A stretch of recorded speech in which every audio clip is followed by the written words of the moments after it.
Hello and welcome back to the Silver Flamingo. I left something out. I actually just filmed this, so I had to refilm it. So hopefully you guys appreciate this and you'll hit that like button, you'll hit that subscribe button. So I am getting ready to leave southern Utah. I'm right now in Hurricane, Utah at a beautiful RV park called Willow Wind. So I'll be heading from here. It'll probably be a 2 or 3 day drive into Jackson Hole, aka Jackson, aka the whole Wyoming.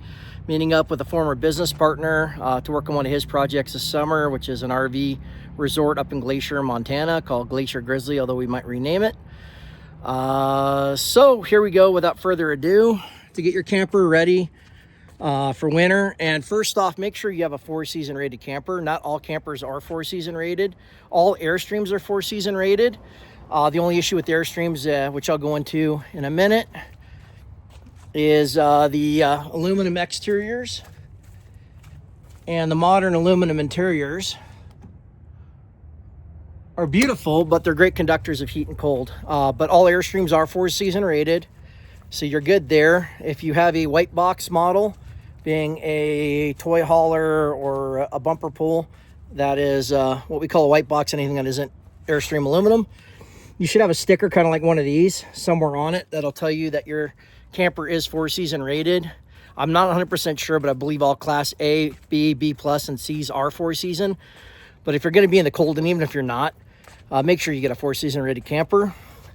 Another thing you can do that I'm not going to do this trip, but if I was going to stay somewhere full winter, you can get skirts for the bottom of your camper, insulation. It'll just keep the underbelly nice and warm. Some people go as far as to wrap their plumbing with heat tape and run a heat pump.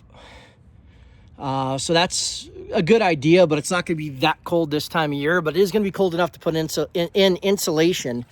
So I'm putting insulation in the front window by the bedroom. I have them in both these side windows on both sides. Most of my port windows have insulation. As you can see, those port windows are plugged off. Those port windows are plugged off. Even the skylights, I put insulation in here. And this will just help keep the camper at a more temperate climate, hopefully retain the heat, as it will get cold where I'm going. It's going to be below freezing. I do have a little space heater that I sometimes plug in when I'm on shore power.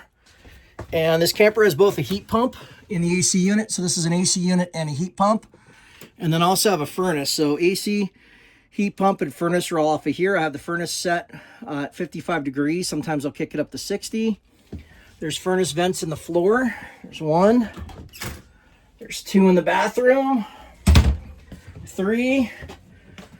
I believe that's 1 also, but I'm not sure. 4. And then there's 5 back in there. So that should keep me nice, warm, and toasty. There's propane tanks on the front by the front window. There's 2 7-gallon tanks.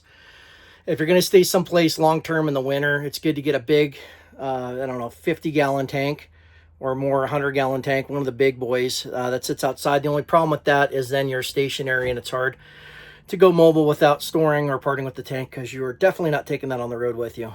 So if you find this information useful, please, once again, hit the like button, hit the subscribe button, and we'll see you next time at the Silver Flamingo.